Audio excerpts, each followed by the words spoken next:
ओम शांति। 18 मई 1969 बाबा के अव्यक्त मधुर महावाक्य। मुरली का टाइटल रूहानी ज्ञान योग के ज्योतिषी। बाबा कहे, आप सभी ने बुलाया या बाप दादा ने आप सभी को बुलाया है?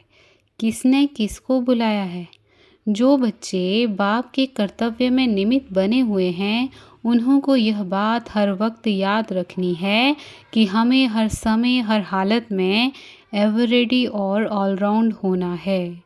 अगर यह दो बातें सभी में आ जाएं, तो सर्विस का सबूत श्रेष्ठ निकल सकता है। लेकिन नंबरवार पुरुषार्थ अनुसार यह बातें हैं। आप निमित्त बने हुए बच्चों को यह स्लोगन याद रखना चाहिए कि हम जो कर्म करेंगे, मुझे देख और सभी करेंगे। हर समय अपने को ऐसा समझो जैसे ड्रामा के स्टेज पर सभी के सामने हम पार्ट बजा रहे हैं। एक होता है अपने आप से रिहर्सल, एक होता है स्टेज पर सभी के सामने पार्ट बजाना। तो स्टेज पर एक्ट करने वाले का अपने ऊपर कितना ध्यान रहता है। एक एक एक्ट पर हर समय अटेंशन रहता है। हाथों पर, पाँव पर, आँखों पर, सभी पर ध्यान रहता है। अगर कोई भी बात नीचे ऊपर होती है तो एक्टर के एक्ट में शोभा नहीं देती। तो ऐसे अपने को समझ कर चलना है। 3 मिनट का रिकॉर्ड जब भरते हैं तो कितना ध्यान देते हैं। आप सभी भी अपने 21 जन्मों का रिकॉर्ड भर रहे हो, तो भरते समय बहुत ध्यान रखना है। रिकॉर्ड में ज़रा भी नीचे ऊपर हो जाता है तो वह रिकॉर्ड हमेशा के लिए रद्दी हो जाता है। तुम्हारा भी 21 जन्मों के लिए सतयुगी राजधानी का जो रिकॉर्ड भरता है तो वो रद्द ना हो जाए। रद्द हुआ तो फिर दूर हो जाते हैं। तो यह सोचना चाहिए, हमारे हर कर्म के ऊपर सभी की आंख है। एक्टर्स जब देखते हैं हमको सभी देख रहे हैं तो खास अटेंशन रहता है। कोई देखने वाला नहीं होता है तो अलबेलापन रहता है। तो हमेशा समझना चाहिए, हम भले अकेलेपन में कुछ करते तो भी सृष्टि के सामने हैं। सारी सृष्टि की आत्माएं चारों ओर से हमें देख रही हैं। अगर एक एक फूल ऐसा संपूर्ण और सुंदर हो जाए तो इस बगीचे की खुशबू कितनी फैल जाती है। लेकिन क्यों नहीं फैलती, उसका कारण क्या? खुशबू के साथ साथ कहाँ कहाँ बीच में और बातें भी आ जाती हैं। भले खुशबू कितनी भी हो, लेकिन खुशबू से भी जल्दी फैलने वाली बदबू होती है। तो ज़रा सी बात सारी खुशबू को समाप्त कर देती है। अविनाशी खुशबू, जिसको सदा गुलाब कहते हैं। एक होता है सदा गुलाब, दूसरा होता है गुलाब, तीसरा होता है रूहे गुलाब। पहला नंबर है रूहे गुलाब। वह रूह की स्थिति में रहता है और रूहानी रूह के हमेशा नज़दीक है। ऐसे हैं रूहे गुलाब। और दूसरी क्वालिटी जो है वह फिर सर्विस में बहुत अच्छे रहते हैं, बाकी रूहानी स्थिति में कमी है। सर्विस में धारणा में अच्छे हैं, संस्कार शीतल हैं। खुद अपने को क्या समझते हो? किस नंबर का फूल समझते हो? कांटे तो यहाँ हो भी ना सकें, हैं तो सभी गुलाब, लेकिन गुलाब में भी फ़र्क है। जो रूहे गुलाब होंगे उनकी निशानी क्या होगी? बाबा कहे, आप लोगों को मस्तक की रेखा परखने आती है? ज्योतिषी बने हो व नहीं। बाप दादा जो ज्ञान और योग की ज्योतिषी दिखाते हैं, उनसे क्या देखते हो?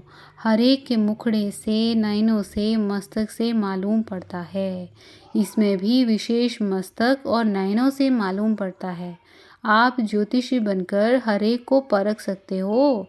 नयनों में और मस्तक में वे रेखाएं ज़रूर रहती हैं। किसको परखना, यह भी ज्योतिष विद्या है। तो यह जो विद्या है परखने की, यह कईयों में कम है।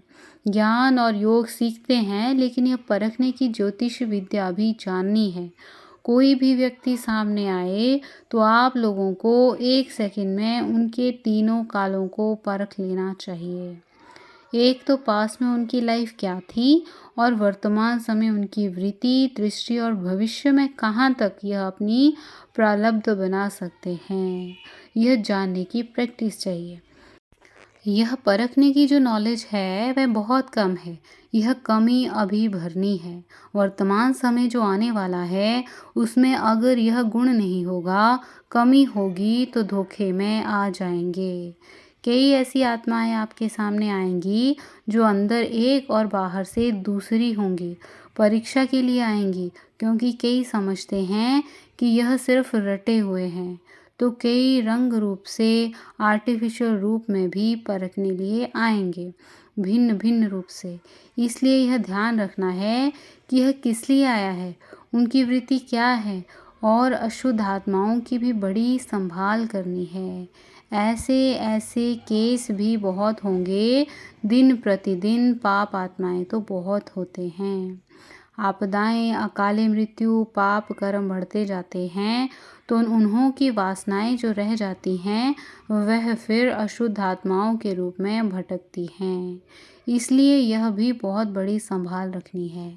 कोई में अशुद्ध आत्मा की प्रवेशता होती है तो उनको भगाने लिए एक तो धूप जलाते हैं और आग में चीज़ को तपाकर लगाते हैं और लाल मिर्ची भी खिलाते हैं।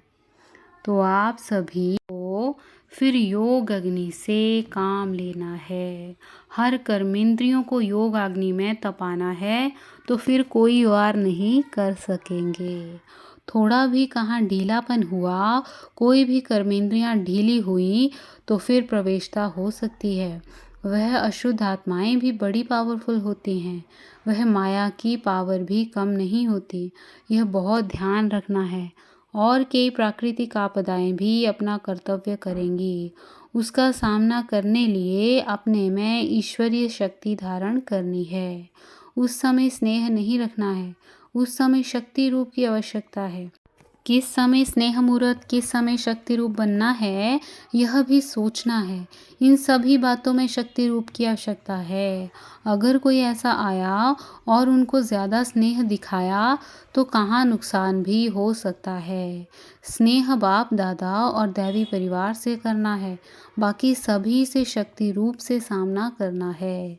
कई बच्चे गफलत करते हैं जो उन्हों के स्नेह में आ जाते हैं, वह स्नेह वृद्धि होकर कमज़ोर कर देता है। इसलिए अब शक्ति रूप की आवश्यकता है। अंतिम नारा भी भारत माता शक्ति अवतार का गायन है। गोपी माता थोड़े ही कहते हैं, अब शक्ति रूप का पाठ है। गोपिकाओं का रूप आकार में था, अब अव्यक्त रूप से शक्ति का पाठ है। हर एक जब अपनी शक्ति रूप में स्थित होंगे तो इतने सभी की शक्ति मिलाकर कमाल कर दिखाएगी। यादगार रूप में अंतिम चित्र कौन सा दिखाया हुआ है? पहाड़ को अंगुली देने का। अंगुली यह शक्ति की देनी है। इससे ही कलयुगी पहाड़ खत्म होगा। इसमें हर एक की अंगुली की दरकार है। अभी वह अंगुली पूरी रीति नहीं दी है। उठाते ज़रूर हैं परंतु कोई की कभी सीधी, कोई की कभी टेढ़ी हो जाती है। जब पूरी अंगुली होगी तब प्रभाव निकलेगा। एक जैसे अंगुली देनी है। इस कलयुगी पहाड़ को जल्दी अंगुली देकर फिर सतयुगी दुनिया को लाना है। साकार के साथ स्नेह है तो जल्दी जल्दी इस पुरानी दुनिया से चलने की तैयारी करो। आप कहेंगे अभी सर्विस कहाँ हुई है, लेकिन सर्विस भी किसके लिए रुकी है? अगर आप हर एक शक्ति रूप में स्थित हो जाओ तो आपके जो भूले भटके भक्त हैं, ना चाहते भी चकमक माना चुंबक के आगे आ जाएंगे, देरी नहीं लगेगी। अच्छा, ओम शांति।